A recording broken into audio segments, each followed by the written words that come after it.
I'm Rebecca Mitchell, 34, standing in my parents' kitchen, as my sister Amanda's laughter cuts through the room. Her perfect life as a doctor with the perfect family makes my Air Force career seem worthless in their eyes. She just finished another story making me the punchline when the doorbell rang. Nobody knew what I had become these past years away. If only they could see me as I really am. Before I continue, let me know where you're watching from in the comments. Hit subscribe if you've ever felt invisible in your own family. Trust me, you'll want to see what happens next. The thing about family is they see you as the person you were, not the person you've become. In the Mitchell family, the roles were assigned early. Amanda was the brilliant one, the achiever, the golden child.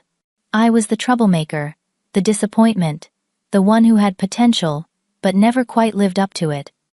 Amanda is 3 years older than me. From childhood she excelled at everything. Perfect grades, perfect friends, perfect extracurriculars. She was class president valedictorian, and still found time to volunteer at the local hospital. My parents Eleanor and James Mitchell beamed with pride at every award ceremony and graduation. Their firstborn was everything they had hoped for. Then there was me. I wasn't a bad kid, just different. While Amanda was organizing study groups, I was climbing trees and exploring the woods behind our Connecticut suburban home. When she joined debate club, I joined track and field. My grades were good but not spectacular. I preferred hands-on learning to textbooks. This didn't fit my parents' definition of success. "Why can't you be more like your sister?" became the soundtrack of my childhood. Every report card, every parent-teacher conference, every family dinner seemed to circle back to this question. My achievements were measured against Amanda's, and invariably found wanting. After high school, Amanda went to an Ivy League school, and then to medical school, exactly as expected. I went to a state university on a partial ROTC scholarship, which my parents viewed as a step down. The military. My mother had nearly dropped her coffee cup when I told them, "Rebecca, that's for people who don't have other options." My father had been more direct. "What a waste of your education. You could do so much more." What they didn't understand was that I had found my calling. The structure, the purpose, the camaraderie of military life spoke to something deep inside me. For the first time, I felt like I belonged somewhere. After college, Amanda married Richard Turner, a successful corporate attorney from a family similar to ours. They had their wedding at the country club where my parents were members. 800 guests, ice sculptures, and a 12-piece orchestra. My parents spent more on that single day than they had on my entire college education. I couldn't attend the wedding. I was in basic training beginning my career as an Air Force officer. My absence was noted, and added to the list of ways I had disappointed the family. Over the next decade, our lives diverged even further. Amanda established a successful medical practice, had 2 perfect children, and bought a house 3 blocks from our parents. She was a fixture at family gatherings, charity events, and country club functions. Her life was an extension of the world our parents valued. Meanwhile, I was deployed overseas, moving from base to base, rising through the ranks. My work was often classified, my accomplishments necessarily private. To my family, my life was a mystery, and they showed little interest in solving it. When I made captain, I called my parents. My mother listened politely for 2 minutes before changing the subject to Amanda's daughter winning a regional spelling bee. When I was promoted to major, I sent them a letter with a photo of the ceremony. They never mentioned receiving it. Last year, when I reached lieutenant colonel and took command of a specialized unit, I stopped trying to share my accomplishments with them. My relationship with Amanda grew more strained with time. Her occasional texts and calls were filled with thinly veiled condescension. "Still playing soldier?" she would ask. Or, "When are you going to get a real job and settle down?" She seemed to take my career choice as a personal affront, as if my different path somehow challenged the validity of hers. Each time I visited home, which became increasingly rare, she found ways to diminish my experiences in front of the family. Despite all this, some small part of me still craved their approval. That childhood desire to be seen, to be valued, never quite went away. So when my mother called to insist I attend this year's family reunion, coinciding with my parents' 40th anniversary, I reluctantly agreed. I had just returned from a classified operation that had prevented an international diplomatic crisis. My team had worked for months on the mission, and its successful completion had earned commendations from the highest levels of government. I was proud of what we had accomplished, even if I couldn't share the details. As I packed for the trip home, I wondered if this time might be different. Maybe this time they would see me for who I had become, not who they thought I should be. How wrong I was. The Mitchell family home hadn't changed much in the 15 years since I had lived there. The colonial-style house, with its manicured lawn and carefully tended garden beds, still projected the image of tasteful affluence my parents so carefully cultivated.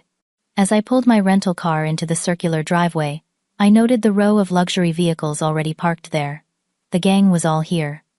Taking a deep breath, I grabbed my duffel bag from the passenger seat and headed for the front door.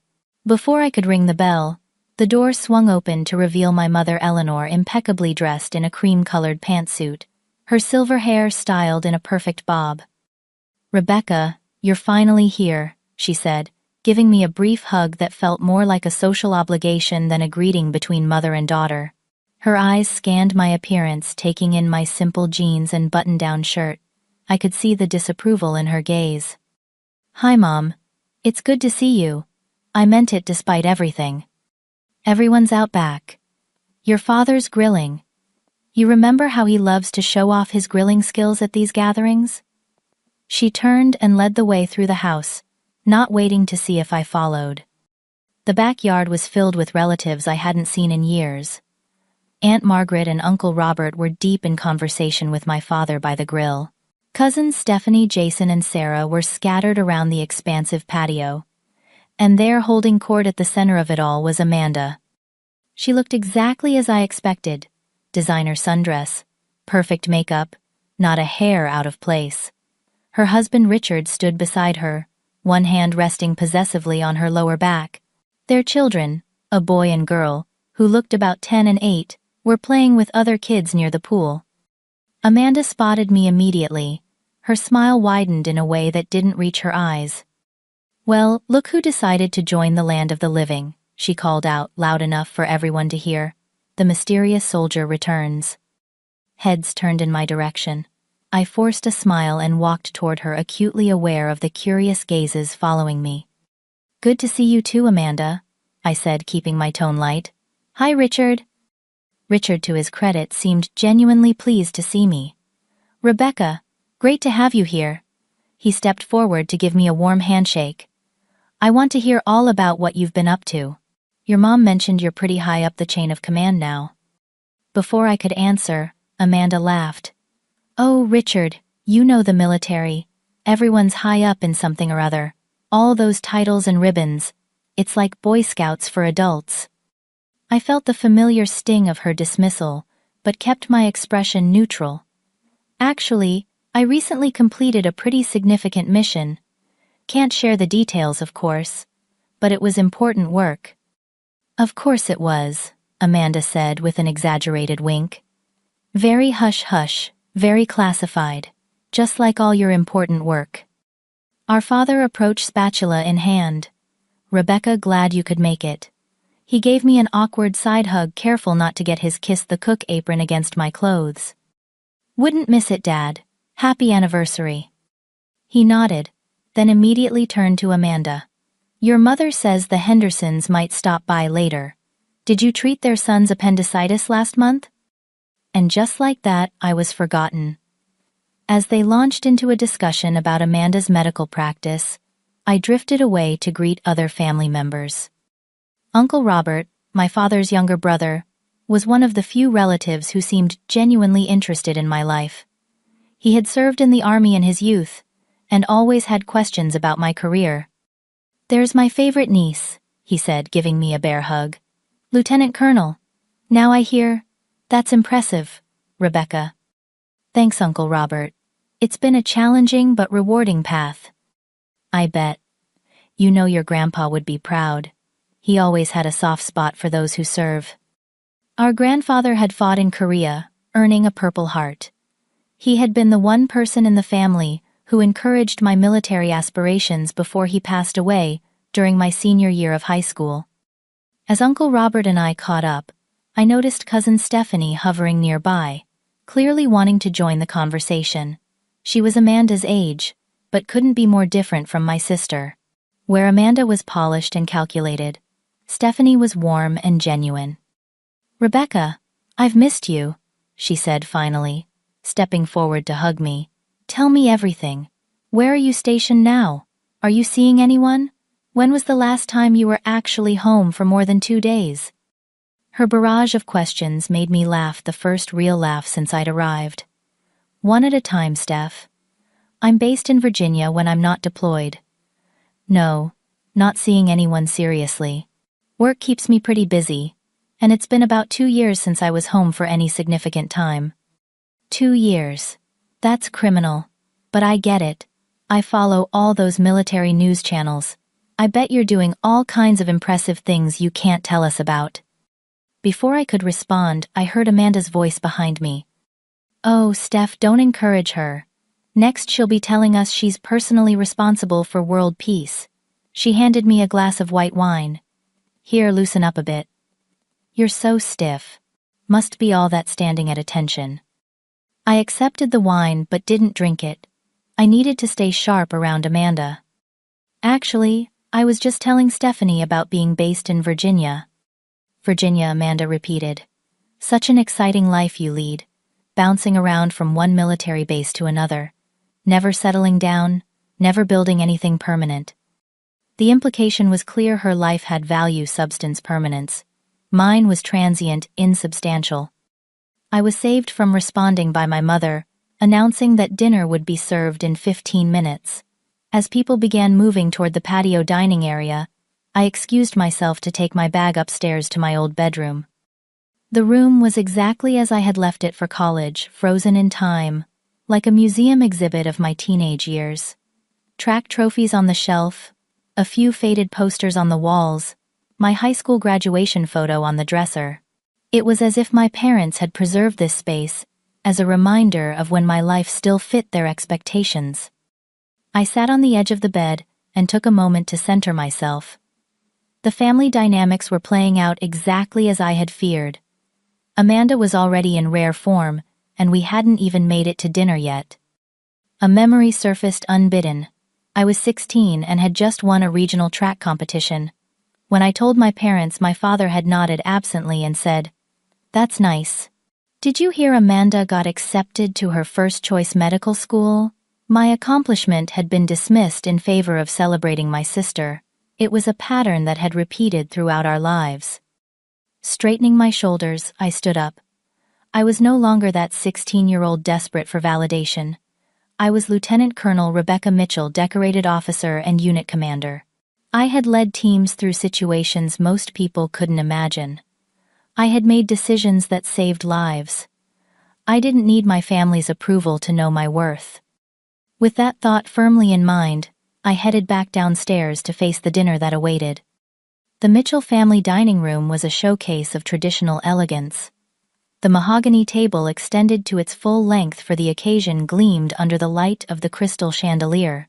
Fine china, silver flatware, and crystal glasses were arranged with precision at each place setting. It was the kind of formal dining experience I had long ago left behind for military mess halls and quick meals between briefings. I found my assigned seat unsurprised to discover I was placed between Cousin Jason, who was engrossed in his phone, and Aunt Margaret, who had always treated me with benign indifference. Amanda naturally sat at the head of the table near our parents, positioned as the co-guest of honor at what was ostensibly their anniversary celebration.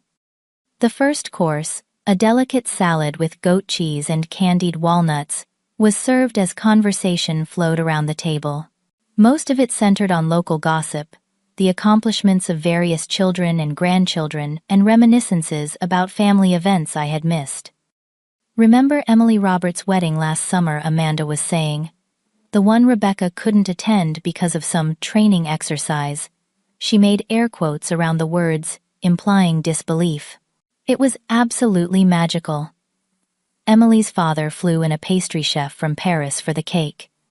My mother nodded enthusiastically. The whole affair was just stunning. A shame you had to miss it, Rebecca. What I had actually been doing that weekend was leading a covert extraction of an intelligence asset from a hostile region, an operation that had required months of planning and had saved the life of someone who had provided crucial information to the United States.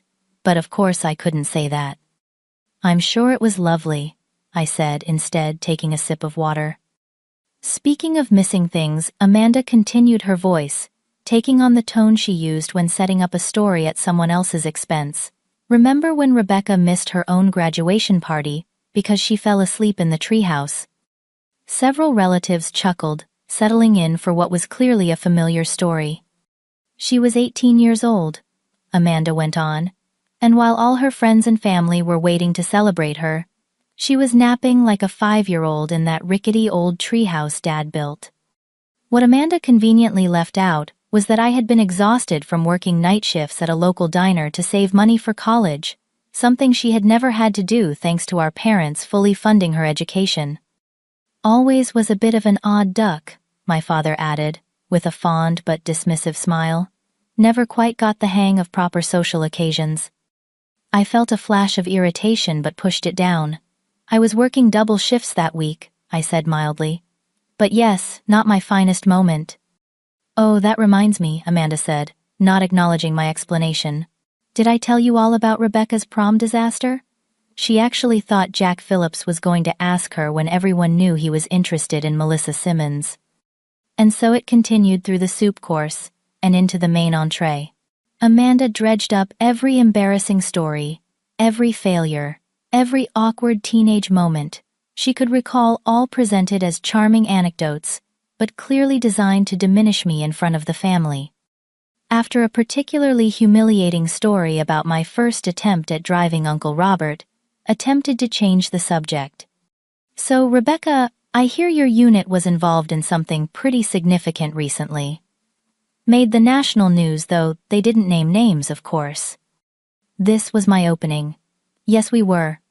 It was a complex operation that required coordination across multiple agencies and branches. I led the Air Force component. For a moment I had the table's attention. Even Jason looked up from his phone. What exactly do you do in the Air Force? Cousin Sarah asked. Are you a pilot? I'm a special operations commander, I explained. My unit handles sensitive missions, often in coordination with intelligence services and diplomatic corps. I can't go into specifics about our operations, but we deal with situations that have significant national security implications. So, like spy stuff? Jason asked, suddenly interested. I smiled. Not exactly, but we do work closely with intelligence officers. Oh, please, Amanda interjected with a laugh. You make it sound like you're in some thriller movie. I'm sure it's mostly paperwork and meetings like any government job. There's certainly administration involved, I acknowledged, but also extensive field operations. Field operations? Amanda repeated with a smirk. Listen to you with all the jargon.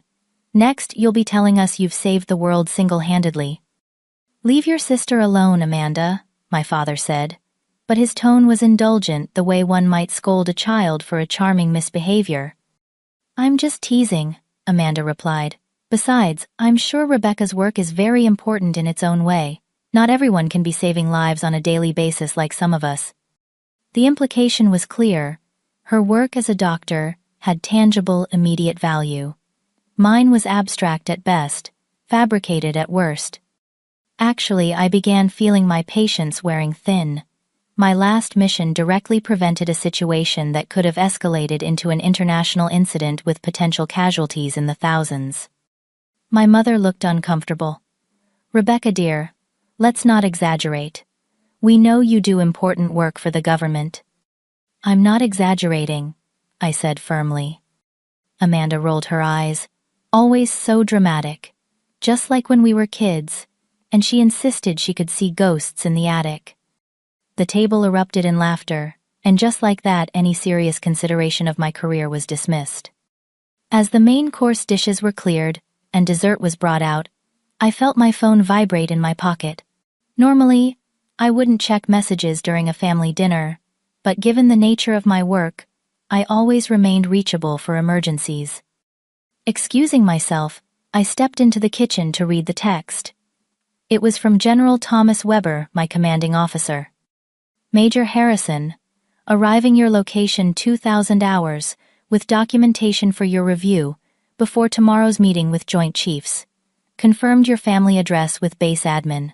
Hope this doesn't disrupt your leave too much. I checked my watch, 7:45 p.m. William Harrison would be here in 15 minutes. This was unexpected, but not entirely surprising. The aftermath of our recent operation was still unfolding, and the briefing for the Joint Chiefs was crucial. Returning to the table, I found Amanda in the middle of yet another story at my expense. And then in college, she actually thought she was going to be recruited for some elite government program. Remember that, Mom? She came home for Christmas break going on and on about how these special agents had approached her. My mother nodded. Oh yes, she was convinced the CIA, or FBI, or some such organization was interested in her. We were worried she was getting involved in something dangerous. What they didn't know, what I had never told them, was that those special agents had indeed been government recruiters, identifying potential candidates for classified programs. That initial contact had led to my specialized track within the Air Force, setting me on the path to my current position. I think Rebecca just watches too many movies, Amanda continued. Always has, living in a fantasy world where she's some kind of hero. Richard, who had been mostly quiet during dinner, frowned slightly at his wife's tone. I think what Rebecca does sounds fascinating. Not everyone's path has to look the same. Amanda shot him a look. Of course not, honey. I'm just saying there's a difference between real-world impact and playing pretend. That was the breaking point. I don't play pretend, Amanda. I said, my voice calm but firm. What I do has real consequences for real people. Just because I can't share the details doesn't make it any less significant. Oh, here we go. With the classified information again, Amanda said with an exaggerated sigh. So convenient that everything important you do is top secret. Before I could respond, the doorbell rang. My father looked surprised. Are we expecting anyone else? Maybe it's the neighbors, my mother suggested, rising from her seat. Amanda couldn't resist one final dig. Or maybe it's Rebecca's imaginary achievements coming to visit. As my mother left to answer the door, I felt a strange calm settle over me. I knew exactly who was at the door, and for once timing was on my side. The sound of the front door opening echoed through the house. From the dining room we could hear my mother's confused voice greeting someone, followed by a deep, authoritative male voice responding. Then, footsteps approached the dining room. My mother reappeared in the doorway looking bewildered. Rebecca, there's someone here for you, a military gentleman. Behind her stood Major William Harrison, in his full-dress uniform cap, tucked under his arm, his posture perfect. At 42, Harrison was an imposing figure, his ribbons and medals testament to a distinguished career as a fighter pilot before he joined our specialized unit. For a moment, the dining room was frozen in tableau.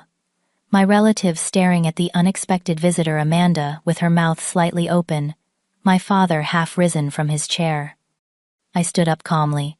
Major Harrison, I wasn't expecting you so soon. What happened next would be forever burned into my memory. Harrison stepped into the room, placed his cap on a side table, and came to rigid attention.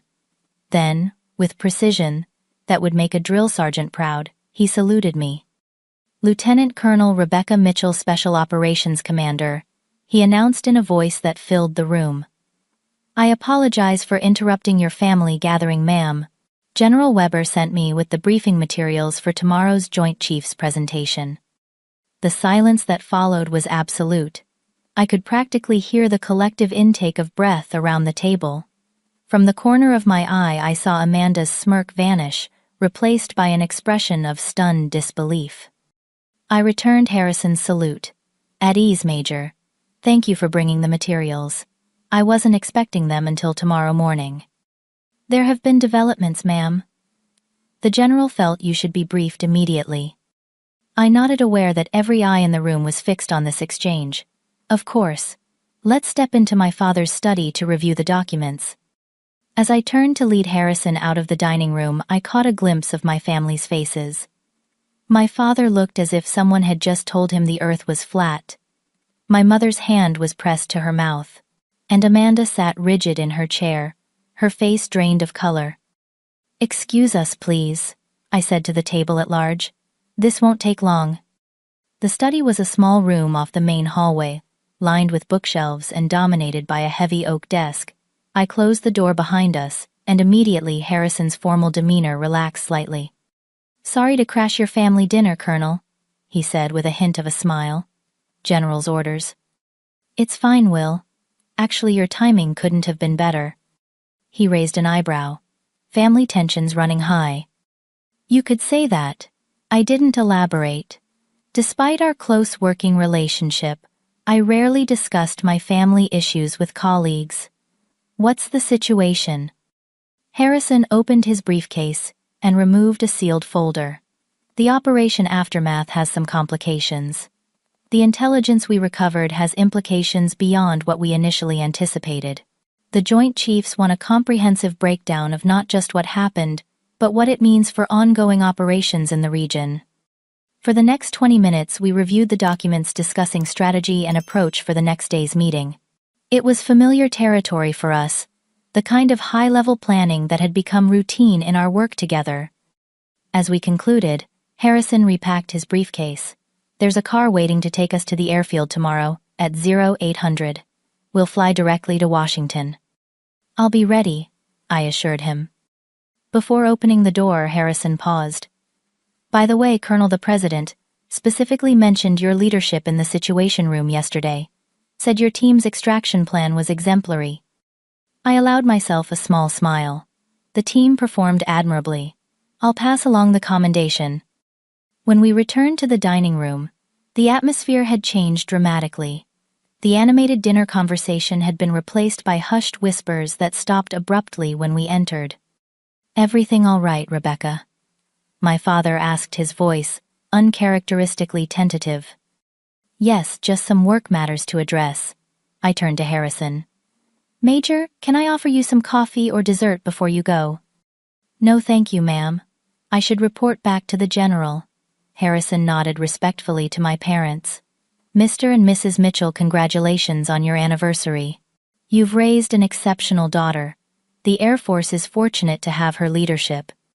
My mother, looking slightly dazed, managed a polite, "Thank you, Major." Harrison turned to me and saluted again. "I'll see you at 0800, Colonel." I returned the salute. 0800, Major. Drive safely." After Harrison left, I returned to my seat at the table. The dessert plates sat untouched, the conversation stillborn. All eyes were on me, expressions ranging from shock to confusion to, in Uncle Robert's case, undisguised pride. Amanda was the first to break the silence. "Lieutenant Colonel," she said, her voice slightly higher than normal. "Special Operations Commander. Since when?" "The promotion to Lieutenant Colonel was last year," I replied calmly, picking up my dessert fork. "I've been commanding the Special Operations Unit for about 8 months now." "But that's a very high rank," my father said, as if trying to process this information. "Yes, it is," Uncle Robert interjected. "It's a hell of an achievement, especially at Rebecca's age. You should be proud, James." My father nodded slowly. "Yes, of course, we are." But his expression said otherwise. He looked bewildered, as if he suddenly found himself sitting across from a stranger. "What exactly does a Special Operations Commander do?" Cousin Stephanie asked, genuine interest in her voice. Before I could answer, Amanda cut in. "Does it matter? Clearly it's all very important, and classified." Her tone had shifted from mockery to something more complex, a mixture of disbelief and defensiveness. "Actually, I can explain the general nature of my role without compromising security," I said, meeting her gaze steadily. "My unit conducts specialized missions that often involve coordination between military branches and intelligence agencies. We operate in sensitive situations that have direct implications for national security. The recent mission that Major Harrison referred to prevented a diplomatic crisis that could have had serious consequences. "The one you were trying to tell us about at dinner?" Richard said, giving his wife a pointed look. Amanda flushed. "How was I supposed to know? You never talk about your work in any detail." "Because most of it is classified, Amanda," I replied evenly, "as I've tried to explain many times." An awkward silence fell over the table. My mother, ever the social director, attempted to salvage the situation. "Well, this is all very impressive, Rebecca. We had no idea you had risen so high in your field." She gestured vaguely as if the military was some obscure hobby, rather than one of the nation's most vital institutions. "Thank you, Mom," I said, deciding to accept the clumsy acknowledgement for what it was, a first step. As the dessert plates were cleared and coffee was served, the conversation gradually resumed, though with a markedly different tone. Family members who had previously ignored me now directed questions my way. My father, recovering from his initial shock, began explaining to others at the table what he thought my rank signified, getting most of the details wrong, but making an effort nonetheless. Through it all, Amanda remained uncharacteristically quiet, her expression clouded. Occasionally, I would catch her watching me with an intensity that suggested she was re-evaluating everything she thought she knew about her younger sister. The evening was drawing to a close when my phone vibrated again. Checking it discreetly, I saw another message from General Weber Harrison: confirmed documents delivered. Car arriving 0730 tomorrow. Uniform required for Joint Chiefs. I looked up to find Amanda's eyes on me. For the first time that evening, possibly for the first time in years, she was looking at me not with condescension or dismissal, but with something approaching uncertainty. The scales had shifted. The family dynamics that had been set in stone since childhood had been disrupted by the reality of who I had become. It was a breaking point not just for how they saw me, but for how I would relate to them going forward. As guests began to say their goodbyes, I excused myself to pack for the next day's departure. I had a meeting with the Joint Chiefs of Staff to prepare for, after all. My family's recognition, while satisfying in the moment, was secondary to the responsibilities awaiting me. Yet as I climbed the stairs to my childhood bedroom, I couldn't help but feel that something fundamental had changed. The invisible barriers that had defined my place in the family had been breached. What would replace them remained to be seen. After the guests departed, the house fell into an uneasy quiet. I had finished packing my small duffel bag and was reviewing some of the documents Harrison had brought when there was a soft knock at my bedroom door. "Come in," I called, closing the folder and setting it aside. My father entered, looking uncomfortable in a way I had rarely seen him. James Mitchell was a man accustomed to certainty, to knowing his place in the world, and everyone else's, for tonight that certainty had been shaken. "Do you have a moment?" he asked, hovering near the doorway. "Of course." I gestured to the chair by the desk. He sat down, his movements stiff. For a long moment he said nothing, just studied me, as if seeing me for the first time. "Lieutenant Colonel," he finally said, testing the words. "That's quite significant, isn't it?" "Yes, it is." "And this Special Operations Unit, you command its important work." "Very important, Dad." He nodded slowly. "The way that Major looked at you, the way he spoke to you, I've never seen anyone treat you with that kind of respect before." The unintended revelation in that statement hit me hard. Had no one in my family ever shown me real respect? Had I been so diminished in their eyes that the basic professional courtesy between officers seemed extraordinary? "Military protocol is very structured," I said, choosing my words carefully. "Major Harrison is an exceptional officer with an impressive record of his own. We've worked together on several critical missions." Another silence stretched between us. "Rebecca, I think I owe you an apology," my father finally said, the words seeming to cost him considerable effort. "We all do, but especially me. I never took your career seriously. I thought you were just I don't know playing at being a soldier.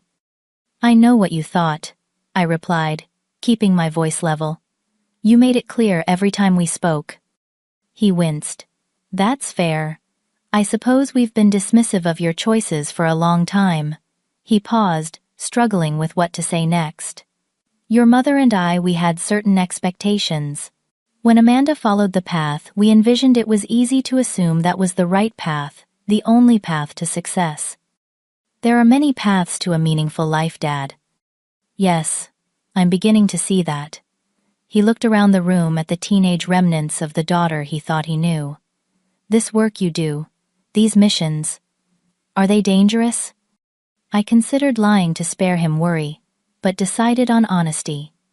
Sometimes yes, but I'm well trained as is my team.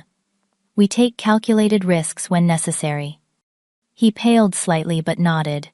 And this meeting tomorrow, with the Joint Chiefs of Staff, that's with the highest-ranking military officers in the country. Yes, they want a briefing on the implications of our recent operation. Good Lord, he murmured more to himself than to me. My daughter briefing the Joint Chiefs. He looked up, his expression a mix of confusion and dawning pride. Why didn't you tell us about your promotion? About the importance of your position? I tried, Dad. Many times. But no one wanted to hear it. After a while I stopped trying. The truth of this statement seemed to hit him hard. He sat back in the chair, his face showing the first signs of genuine remorse I had ever seen from him. We should have listened, he said simply. Before I could respond, there was another knock at the door. My mother stood there with Amanda, slightly behind her. James, is everything all right? My mother asked, her eyes moving between us. Yes, Eleanor. Rebecca and I were just talking about her work. He stood up, making room as my mother and sister entered the bedroom. The four of us had not been together in this room since I was a teenager. It felt strange, this impromptu family meeting in the space that had witnessed so many of my private disappointments. That Major Harrison, my mother, began. He seemed very impressed with you. We work well together, I said. He's an excellent officer. And he called you a colonel, she continued. That's quite high up, isn't it? Lieutenant Colonel the First corrected gently. Yes, it's a senior rank. Why didn't you tell us? Amanda asked suddenly, her voice lacking its usual confidence. All these years you've barely mentioned promotions or what you actually do. I did tell you, Amanda. All of you. I sent letters, I made calls. I tried to share my accomplishments during visits. But no one ever seemed interested or impressed. So eventually, I stopped mentioning it. That's not fair, Amanda protested. But there was little conviction in her voice. You were always so vague, always saying everything was classified. Much of it is classified. But the promotions, the increasing responsibility, the significance of the work, those things I tried to share. Remember, when I called after taking command of the unit, you asked if I had met anyone interesting lately, then told me all about your new kitchen renovation, without waiting for an answer. Amanda had the grace to look embarrassed. I didn't realize it was important. That's just it, I said, feeling years of suppressed frustration, finally finding voice. Nothing I did ever seemed important to any of you, unless it fit your narrow definition of success. Medical school, marriage, children, house in the right neighborhood, those were the only achievements that counted. My mother looked stricken. That's not true, Rebecca. We've always been proud of you. Have you, Mom? When was the last time you asked me about my work with genuine interest? When did you ever tell family friends about my accomplishments, the way you constantly talked about Amanda's practice or her children's achievements? My mother had no answer.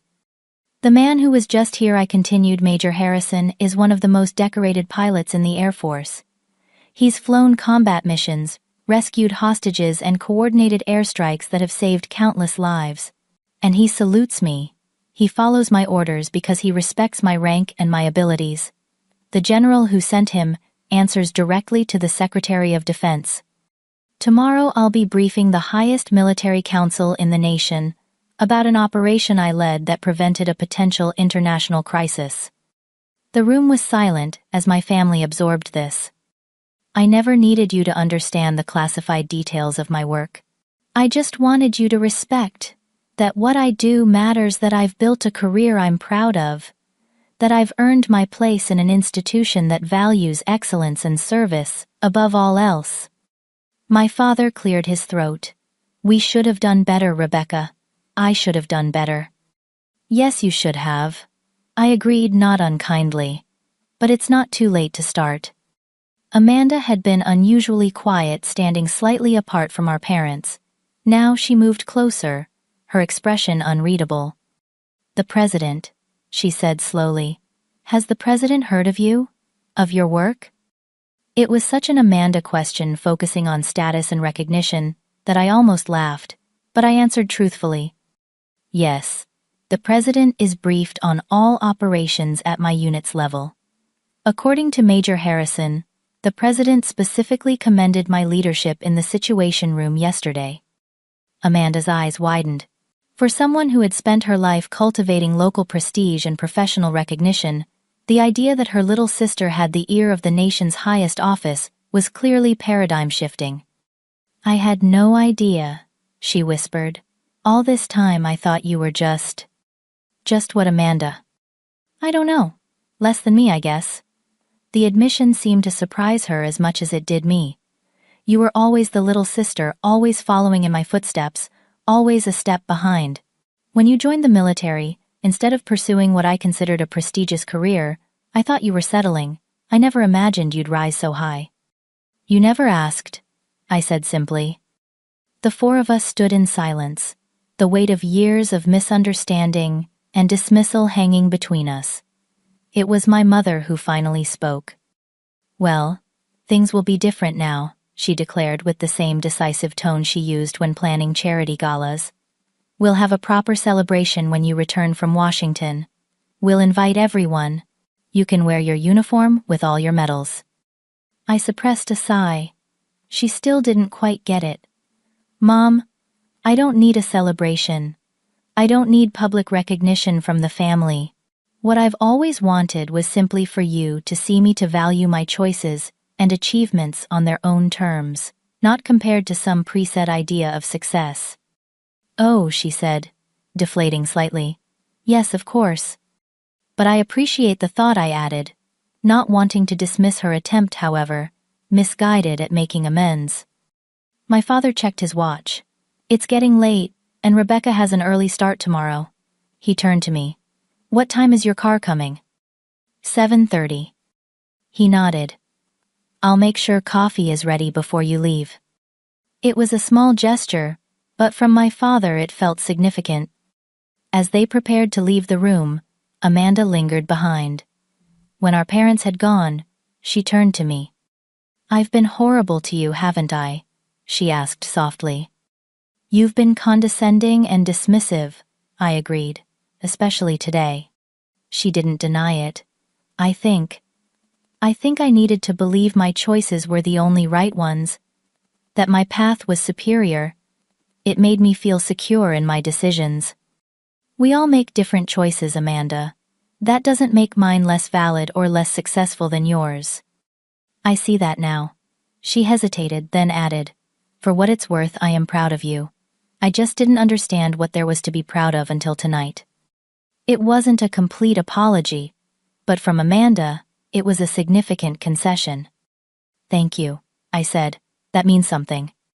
After she left, I sat on the edge of the bed, processing the evening's events. The revelation of my rank and position had forced my family to reconsider their perceptions of me. But whether this newfound respect would last, whether it would develop into genuine understanding and appreciation, remained to be seen. One thing was certain: I would never again allow myself to be diminished in their eyes. I had earned my place in the world with or without their recognition. That knowledge, more than their belated admiration, was what I would carry with me to Washington the next day. Morning came early.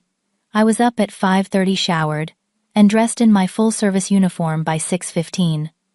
The house was quiet as I made my way downstairs, expecting to find the kitchen empty. Instead, I found my father at the stove, coffee brewing, and pancakes cooking on the griddle. "Dad, you're up early." He turned, seeming almost embarrassed to be caught in this uncharacteristic act of attentiveness. "Thought you might want a proper breakfast before your big meeting." The simple kindness caught me off guard. "Thank you. That's thoughtful." We settled into a strangely comfortable silence as he finished cooking, and I poured coffee for both of us. The pancakes were slightly burned on one side, a reminder that kitchen duties had never been my father's domain. "I used to make these for you girls on Saturday mornings," he said as we sat down at the kitchen table. "Do you remember?" I remember, I said, surprised that he did. Those Saturday morning breakfasts had ended when I was around 10, discontinued when my father's law practice became busier. Amanda always wanted blueberries in hers. "And you always wanted chocolate chips," he said with a small smile. "Your mother hated that I gave you chocolate for breakfast." This shared recollection of a simpler time in our family life created a momentary bridge between us. "Rebecca," he began, setting down his coffee cup, "I want you to know that I've been thinking about our conversation last night, about how I failed to recognize the significance of your career." He paused, seeming to choose his words carefully. "I was wrong, and I'm sorry."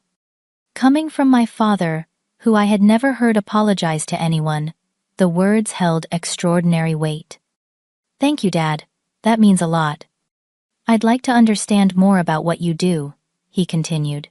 "Not the classified parts, obviously, but the general nature of your work, your responsibilities, if you're willing to share." For the next 20 minutes, I explained in broad terms the structure of my unit, the types of missions we undertook, and the leadership role I had developed. My father listened attentively, asking questions that showed genuine interest rather than skepticism. As we were finishing, my mother appeared in the doorway, also fully dressed despite the early hour. "I thought I heard voices," she said, joining us at the table. "Rebecca, do you have everything you need for your trip?" "Yes, Mom. The car will be here soon." She nodded, fidgeting slightly with her coffee cup. "Your father and I have been talking. We realize we haven't been as supportive of your career as we should have been." "Mom, it's okay. We don't need to have this conversation right now." "No, I need to say this." She straightened in her chair, assuming the dignified posture she used for difficult conversations. "We were wrong to measure your success against Amanda's. Your paths are different but equally valuable. I hope you can forgive our short-sightedness." The earnestness in her voice touched me. "Of course I forgive you, Mom." She seemed relieved. "Good. That's good." After a moment she added, "Perhaps, when you return, you could tell us more about your work. Within the limits of what you're allowed to share, of course." "I'd like that," I said, realizing I genuinely meant it. The sound of a car pulling into the driveway signaled the arrival of my transportation to the airfield. "That's my ride," I said, standing up. My parents walked me to the door, where my father surprised me by pulling me into a proper hug, not the perfunctory embrace he usually offered. "Be safe," he said gruffly, "and let us know when you're back." "I will." As I turned to leave, I saw Amanda coming down the stairs, also fully dressed despite the early hour. Our eyes met, and I realized we needed to have our own conversation before I left.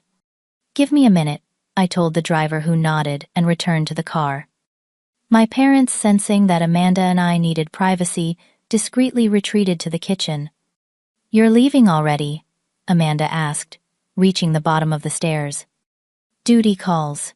Joint Chiefs don't like to be kept waiting." She nodded, an awkward silence falling between us. Despite last night's conversation, there was still so much unresolved. "Amanda, I'm not going to pretend that years of dismissal and condescension can be erased in a single evening," I began. "I know," she said quickly.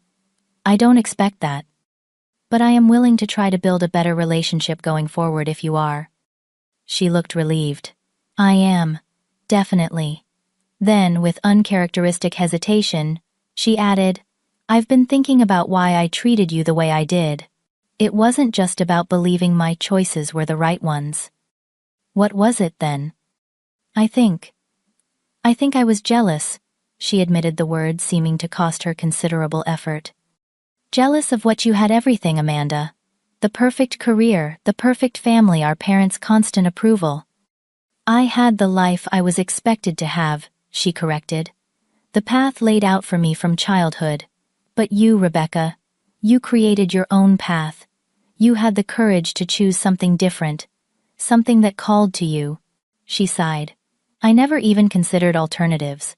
I just followed the plan. Are you saying you regret your choices? I asked, genuinely surprised. No, not exactly. I love my children, I'm proud of my practice. But sometimes, I wonder what else I might have been capable of, what other directions my life could have taken, if I'd been brave enough to explore them. She met my eyes directly. You were brave in a way I never was. I think that's why I needed to believe your choices were wrong, that you were less successful than me.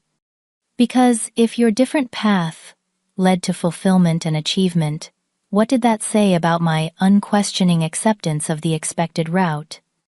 It was the most honest conversation we had ever had, this acknowledgement of the complex emotions that had shaped our relationship for decades. I never thought of it that way, I admitted. I always believed you looked down on me because you genuinely thought your life was superior.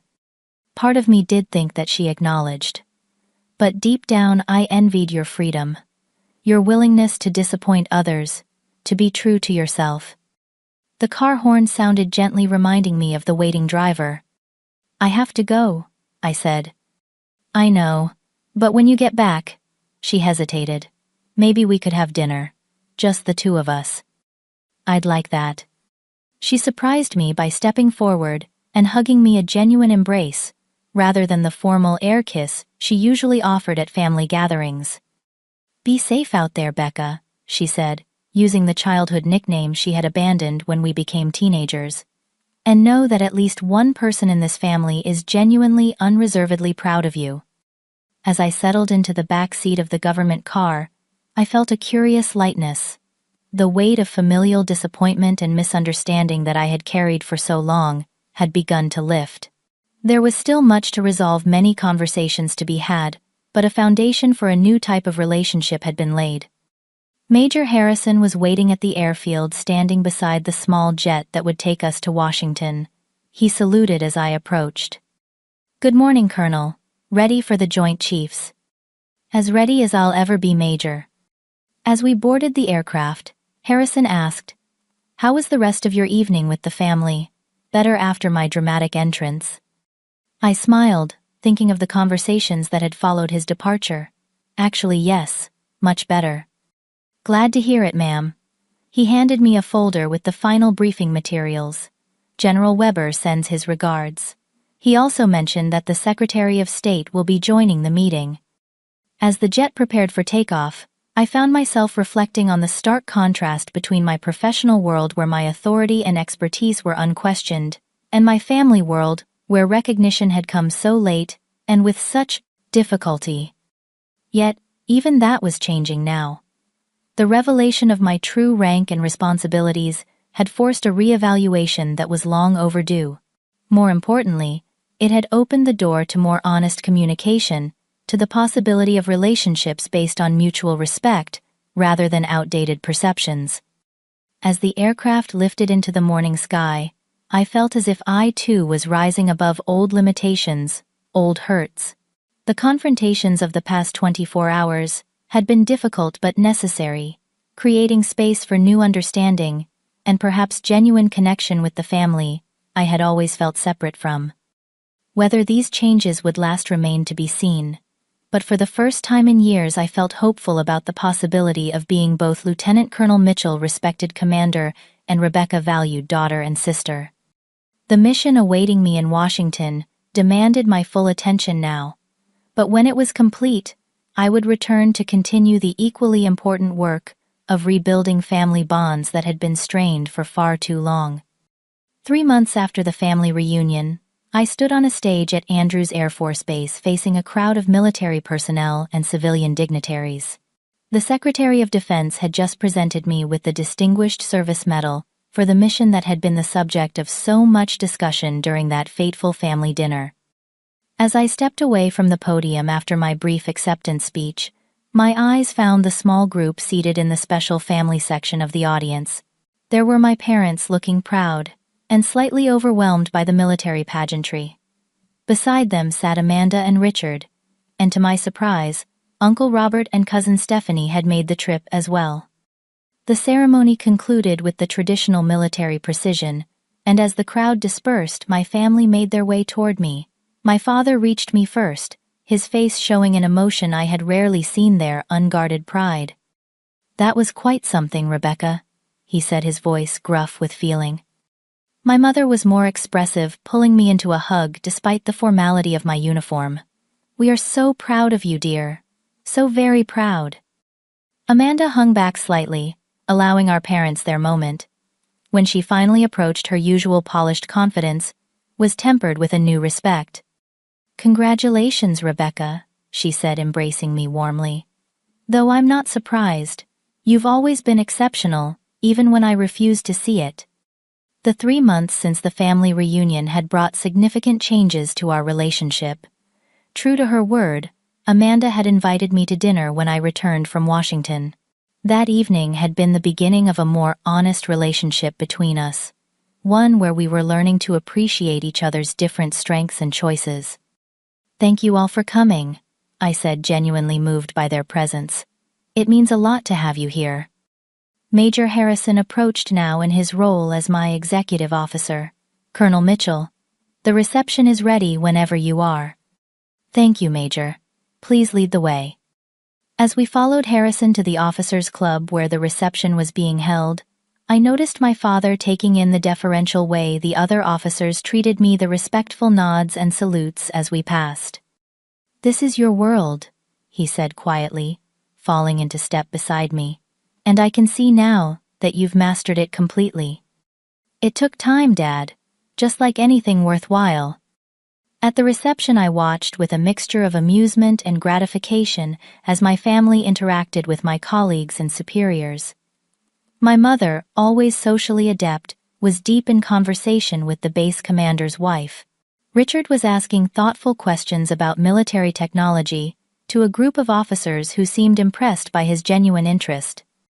And Amanda, to my surprise, was listening attentively as Catherine Jensen, one of my unit captains, explained the rigorous training program for special operations personnel. General Weber approached me, champagne flute in hand.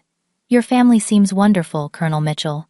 Hard to believe you're the same officer who once told me she'd rather face a hostile extraction than attend her family reunion." I laughed. "People change, sir. Families too, apparently." "Indeed they do." He nodded toward Amanda. "Your sister seems particularly engaged." "She's making an effort," I acknowledged. "We both are." After the reception, my family and I returned to my apartment in Arlington. It was the first time they had visited my home, a fact that highlighted how separate my personal and family lives had been until recently. As we settled in the living room with coffee, Amanda asked the question that I could see had been on her mind throughout the ceremony. "That medal today, it was for the mission you were telling us about at dinner that night, wasn't it? The one I dismissed as exaggeration." "Yes, it was." She shook her head, a rueful smile on her face. "I was such an idiot." "You didn't know," I said, finding forgiveness easier than I had expected. "None of you did, partly because I stopped trying to tell you." "Which was our fault," my mother interjected. "We should have listened better." The conversation flowed more freely than it ever had in our family, touching on my work, the unclassified parts, their lives, and the shared past that had shaped us all. For the first time, I felt neither defensive about my choices nor eager for their approval. I had found a quiet confidence in my identity that existed independently of their validation. Later, as my parents prepared to leave for their hotel, my father pulled me aside. "I want you to know something, Rebecca," he said. His usual authoritative tone softened. "I was wrong about many things, but especially about your choice to join the military. I thought it was beneath you, beneath our family's standards." He shook his head. "What arrogance! What foolishness! You found your calling, your purpose, and pursued it with extraordinary determination. I couldn't be more proud of the woman you've become." The words I had longed to hear for so many years finally came, and yet I found they didn't carry the weight I had once assigned them. I was grateful for his recognition, but I no longer needed it to validate my worth. "Thank you, Dad. That means a lot to me." After my parents left, Amanda lingered, helping me clean up the coffee cups. "They've changed," she observed. "Both of them. I've never seen Dad so reflective, so willing to admit he was wrong." "People can surprise you," I replied, "if you give them the chance." She looked at me thoughtfully. "You've changed too. You seem more at peace." "I am, partly because of the recognition at work, but mostly because I've finally accepted that my value doesn't depend on anyone else's approval, not even our families." Amanda nodded slowly. "That's the lesson I'm still learning. My whole life has been built around meeting expectations, earning approval." She sighed. "It's a hard habit to break." "But worth breaking," I said gently. "There's freedom in defining success on your own terms." "Freedom," she repeated, as if testing the concept. "I think I'm starting to understand what drew you to your path, different as it is from mine." We sat in comfortable silence for a moment.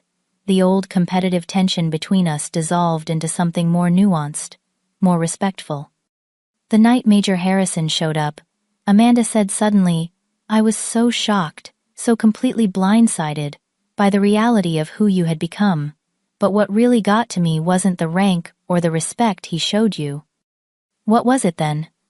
"It was the absolute certainty you projected. The way you stood, the way you spoke, like someone who knows exactly who they are and what they're capable of."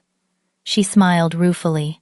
"I've spent my whole life checking boxes, meeting external measures of success, and yet I've never felt that kind of certainty about myself." "It didn't come easily," I admitted. "It took years of testing myself, of facing challenges, and sometimes failing, of learning to trust my judgment even when others questioned it." "I envy that," she said simply, "but I'm also inspired by it." As Amanda prepared to leave, we embraced with a new ease the old tensions and resentments, giving way to the possibility of a genuine sisterhood, one based on mutual respect rather than competition or comparison. In the months that followed, our family continued the work of rebuilding relationships on healthier foundations. My parents made an effort to learn about and understand my career. Amanda and I developed a friendship that had never existed in our childhood, discovering common ground we had never thought to look for. The healing process wasn't always smooth. Old patterns occasionally resurfaced. Old hurts were sometimes inadvertently reopened. But the fundamental shift in perception that had begun that night at the family dinner had created space for growth and change that benefited us all. For my part, I found that as my family's recognition became less important to my sense of self-worth, I was paradoxically more able to enjoy their support when it came. The validation I had once craved now felt like a welcome addition to, rather than the foundation of my identity. One evening, 6 months after the medal ceremony, I received a call from Amanda. "I just wanted to let you know," she said, sounding excited. "I've decided to start a new program at the hospital, providing specialized care for veterans. I was hoping you might advise me on the specific needs of military personnel returning from deployment." It was a small thing, perhaps, this request for my professional input, but it represented a profound change in how she viewed me, my expertise, and the value of my experiences. "I'd be happy to help," I told her. "That's a wonderful initiative, Amanda." "I got the idea after talking to some of your colleagues at the ceremony," she explained. "It made me realize there was a gap in our services that I could help fill, using my skills but informed by your world. Our worlds, once so separate, were beginning to intersect in ways that enriched us both." The greatest lesson I took from this journey was not about family validation or professional recognition, important as those things can be. It was about the quiet strength that comes from defining your own path and walking it with integrity regardless of who notices or approves. My sister had mocked me in front of everyone, Yes. The pilot had stood at attention and saluted me, revealing a truth my family had been unable or unwilling to see. But the most significant change hadn't been in how they saw me, but in how I saw myself, not as the family disappointment seeking approval, but as a woman of accomplishment and purpose, offering connection to those willing to meet me as an equal. Family wounds run deep, and their healing is rarely complete or perfect. But in acknowledging the pain, confronting the misunderstandings, and choosing to move forward with honesty and compassion, we had all found a measure of freedom from the roles and expectations that had confined us for so long. That more than any medal or promotion was the true victory. Have you ever felt underestimated by your family, or had a moment where they finally saw your true worth? Share your experience in the comments below. And if this story resonated with you, please like, subscribe, and share to help others who might be struggling with family acceptance. Remember, your value is not determined by others' recognition of it, but by the integrity and purpose with which you live your life. Thank you for watching, and may you find the courage to stand in your truth even when those closest to you fail to see it.